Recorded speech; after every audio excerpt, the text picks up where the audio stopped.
الأنبياء والمرسلين قال الله تبارك وتعالى في القرآن المجيد وما خلقت الجن والإنس إلا ليعبدون صدق الله مولانا العظيم وصدق رسوله النبي الكريم الأمين مل کے پڑھیے الصلاۃ والسلام علیک یا سیدی یا رسول اللہ الصلاۃ والسلام علیک یا سیدی الصلاۃ والسلام علیک یا رسول اللہ الصلاۃ والسلام علیک یا السلام وعلی آلہ وصحبہ للعالمین۔ اللہ کریم کی حمد و ثنا کے بعد میرے نہایت ہی معزز حاضرین و سامعین، خالق کائنات کا ہم پر کتنا بڑا احسان، اس کا کتنا بڑا فضل ہے سبحان اللہ کہ سردی کا موسم بھی ہے۔ یقیناً اکثر لوگ کہتے ہیں سردی بہت زیادہ ہے، لیکن اللہ نے ہم پر کتنا کرم کمایا ہے، اللہ کا ہم پر کتنا بڑا احسان ہے۔ جتنا بھی ہم اس کا شکر ادا کریں اتنا ہی کم ہے، کیونکہ اس نے آج ہمیں پھر موقع دیا، مل بیٹھے ہیں، ذکر خدا بھی کیا ہے، ذکر مصطفیٰ بھی کیا ہے۔ یقیناً محبوب کی محفل کو محبوب سجاتے ہیں، آتے ہیں وہی جن کو سرکار بناتے ہیں۔ اور مبارکباد کے مستحق ہیں سرفراز صاحب، جنہوں نے اپنے گھر میں اس بزم کو سجایا۔ یقین کریں یہ محفل ایسی محفل ہے، اس کی قبولیت میں کوئی شک نہیں ہے۔ ایک ہوتی ہے شک والی بات، اس کی قبولیت میں کوئی شک ہے ہی نہیں ہے۔ وہ یقین رکھے یہ محفل خدا تعالیٰ کی بارگاہ میں مقبول ہے۔ کیوں قبول ہے؟ کیونکہ ذکر خدا بھی ہوا ہے، ذکر مصطفیٰ بھی ہوا ہے۔ اللہ نے آپ پر کتنا بڑا کرم کیا، اور دعا کریں اللہ کریم ان کے والد صاحب کے درجات کو بلند فرمائے۔ اور ان کا آج سالانہ ختم شریف بھی ہے، اس لیے سوچا یہ ذکر کی بزم کو سجایا۔ دوستان گرامی، سورج چڑھتا ہے، ڈل جاتا ہے، دن چڑھتا ہے، ختم ہو جاتا ہے، ہم خوش ہوتے ہیں کہ دن چڑھ رہا ہے، لیکن یہ یاد رکھنا جب دن چڑھتا ہے جو سیکنڈ جو لمحہ گزر گیا وہ واپس نہیں آنا۔ یہ ہم بھی خوش ہوتے ہیں، ہم بڑے ہو رہے ہیں، ہم جوان ہو رہے ہیں، اب ہماری شادی ہو گئی ہے، اب ہم بوڑھے ہو گئے، یہ ہم بھی خوش ہوتے ہیں، لیکن یہ یاد رکھنا جو لمحہ گزر رہا ہے ہم موت کے قریب ہو رہے ہیں۔ جو بھی ٹائم گزر رہا ہے، جو بھی وقت گزر رہا ہے، ہم موت کے قریب ہو رہے ہیں۔ کوئی بھی چیز ہے نا، اس کا آخر کوئی نہ کوئی انجام ہوتا ہے۔ رب یہ انسان بنایا، انسان کا بھی ایک اختتام ہے، انسان کا بھی ایک انجام ہے۔ اس کا انجام کیا ہے؟ ایک تو یہ ہو نا بندے کو پتہ نہ ہو، ہمیں تو پتہ بھی ہے ایک دن مرنا ہے، ایک دن اس جہان کو چھوڑ کے جانا ہے، لیکن پھر بھی ہم غافل ہو چکے ہیں، ہم غفلت میں ڈوب چکے ہیں۔ یاد رکھنا لمحہ فکریہ یہ ہے، ہم مل بیٹھے ہیں، اکٹھے ہوئے ہیں، سوچنا یہ ہے ایک دن ہمارا بھی اختتام ہونا ہے، ایک دن ہم نے بھی ختم ہو جانا ہے، ایک دن ہماری بھی زندگی ختم ہو جانی۔ ہمارا اختتام کیا ہے؟ ہمارا اختتام موت ہے، ہمارا اختتام موت ہے۔ ایک دن ہم نے مر جانا ہے۔ تیرا بھائی، تیرا بہن بھائی، تیری ماں، کوئی تیرا ساتھ نہیں دیتا۔ جب تو مر جاتا ہے گھر سے نکال کر باہر گڑھے میں پھینک دیتے ہیں۔ پتہ تب چلنا ہے، ہم اب تو غافل ہو چکے ہیں، پتہ تب چلنا ہے جب ہم نے ایک بند چھوٹی سی کوٹری میں بند ہو جانا ہے، جب ہم ارد گرد دیکھنا ہے، کیا دیکھنا ہے کہ ہم نے قبر میں پڑے ہونا ہے، پھر ہم نے آہو بگا کرنی ہے مالک ہمیں کوئی لمحہ دے۔ بلکہ حضور نے فرمایا جب قبر کا میدان ہوگا تو انسان پکارے گا مالک ایک سیکنڈ مجھے واپس دنیا میں بھیج، ایک لمحہ مجھے واپس دنیا میں بھیج، میں آئندہ کوتاہی نہیں کروں گا، تیرے آگے سجدے بھی کروں گا، میں دنیا داری میں غرق نہیں ہوں گا۔ لیکن اس وقت پچھتانے کا کوئی فائدہ نہیں ہے۔ کیوں فائدہ نہیں ہے؟ اس وقت گزر جانا ہے، اس وقت گزر جانا ہے۔ یہ ٹائم ہے، ہمیں ایک موقع ملا ہوا ہے۔ ہم دیکھتے ہیں ہمارا کوئی چلے جاتا ہے، ہم دفن بھی کرتے ہیں، غسل بھی دیتے ہیں، سب کچھ دیکھنے کا باوجود ہم غافل ہو چکے ہیں، ہم دنیا میں ڈیرے لگائے چکے۔ آج کل ہر کوئی کہتا ہے جی مجھے سکون نہیں ہے، میرے مال میں برکت نہیں ہے۔ ہمیں سب کچھ پتہ ہے کہ نماز پڑھنے سے، نیک کام بندہ کرنے سے، نیک کام کرنے سے روزی میں برکت ہوتی ہے، نیک کام کرنے سے روزی میں برکت، سب کچھ پتہ ہونے کے باوجود ہم غافل ہو چکے ہیں، ہم غفلت کا شکار ہو چکے ہیں۔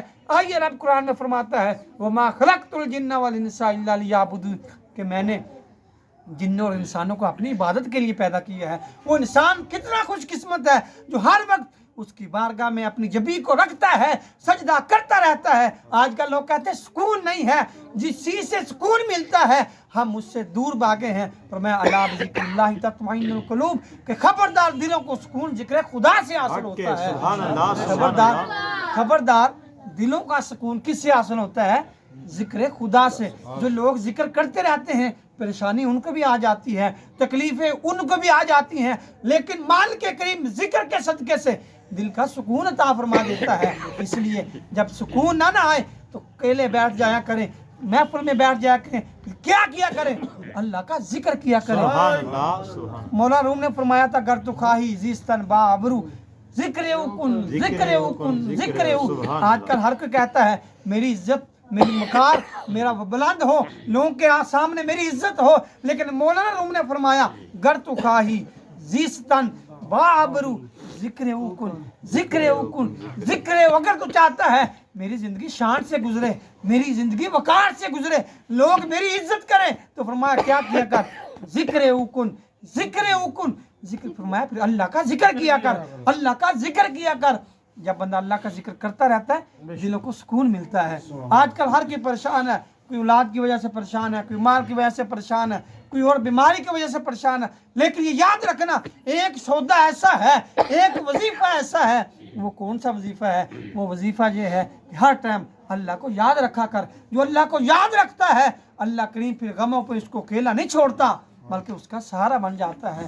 اور اکثر ایک وظیفہ ایسا وظیفہ ہے، آج کل ہر کوئی چودھری ہو نا، کوئی وزیر ہو، ہر بندہ کہتا ہے میں اس کا قرب حاصل کر لوں، میں اس کا قریب ہو جاؤں۔ اس کا فائدہ کیا ہوتا ہے؟ اس کا فائدہ یہ ہوتا ہے یار میرا کہ مشکل کام ہوگا نا، میں اس وزیر کے پاس ہوں گا، اس کی قربت میں رہوں گا تو میرا کام حل ہو جائے گا۔ ایک بڑی کام کی بات بتانے لگا ہوں، تیرے اور میرے آقا حضرت محمد مصطفیٰ صلی اللہ علیہ وسلم آپ نے ارشاد فرمایا ہم میں سے ہر کوئی چاہتا ہے کہ ہمیں قبر میں حضور کا قرب نصیب ہو۔ کون نہیں چاہتا؟ ہر کوئی چاہتا ہے ہمیں حشر میں حضور کا قرب نصیب ہو۔ جس کو حشر میں حضور کا قرب نصیب ہو گیا قبر میں بھی بیڑا پار ہے، حشر میں بھی بیڑا پار ہے۔ حضور کا قرب کیسے ملتا ہے؟ حضور کا قرب کیسے ملتا ہے؟ وظیفہ بتانے لگا ہوں، کسی پیر کا قول نہیں، کسی مولوی کا، کسی دنیا دار کا قول نہیں، بلکہ حضور نے فرمایا میرا قرب پتہ کیسے ملتا ہے؟ میرا قرب حضور نے فرمایا جو مجھ پر کثرت سے جتنا درود پڑتا جائے گا، حضور نے فرمایا جو میری ذات پر کثرت سے جتنا زیادہ درود پڑے گا کل قیامت کے دن اتنا ہی زیادہ میرے قریب ہوگا۔ جتنا زیادہ درود پڑے گا اتنا زیادہ۔ یہ قربت کا فائدہ کیا ہوتا ہے؟ ایک صحابی ہے، آج کل کے دور میں کوئی زیادہ کتابیں پڑھ لے اس کے نام کے ساتھ شیخ الحدیث لگ جاتا ہے، شیخ القرآن لگ جاتا ہے، حافظ صاحب، علامہ صاحب، قاری صاحب، لیکن سب سے بڑے قاری تو صحابی تھے، ان کے ساتھ تو کوئی لقب نہیں لگتا، صرف ایک نام لگتا ہے، وہ کیا ہے؟ وہ صحابی کا لقب ہے۔ ہم جتنی بھی عبادت کر لیں ہم صحابی نہیں بن سکتے، ہم صحابی نہیں بن سکتے۔ کیوں نہیں بن سکتے؟ صحابی کا مرتبہ کیا ہے؟ صحابی کی شان کیا ہے؟ صحابی کا مقام یہ ہے انہوں نے اپنی آنکھوں سے ودعا کا چہرہ دیکھا۔ انہوں نے صحابی کا مقام، ہم جتنے بڑے غوث بن جائیں، کتب بن جائیں، تابع بن جائیں، لیکن صحابی کے خاک برابر بھی نہیں ہو سکتے۔ کیوں نہیں ہو سکتے؟ کیونکہ انہوں نے اپنی آنکھوں سے ودعا کا چہرہ دیکھا ہے، وہ کملی والا انہوں نے اپنی آنکھوں سے دیکھا ہے۔ قربت کا کیا فائدہ ہوا؟ وہ حضور کے قریب ہوئے تو اللہ نے ان کو صحابی کا رتبہ عطا فرمایا۔ اگر ہم حضور کے قریب ہوں گے قبر میں بھی ہمارا مخار ہوگا، حشر میں بھی حضور ہمارے قریب ہوں گے۔ تو وظیفہ کیا ہے؟ حضور نے فرمایا جو جتنا مجھ پر درود پڑے گا کل حشر کے میدان میں اتنا ہی میرے زیادہ قریب ہوگا۔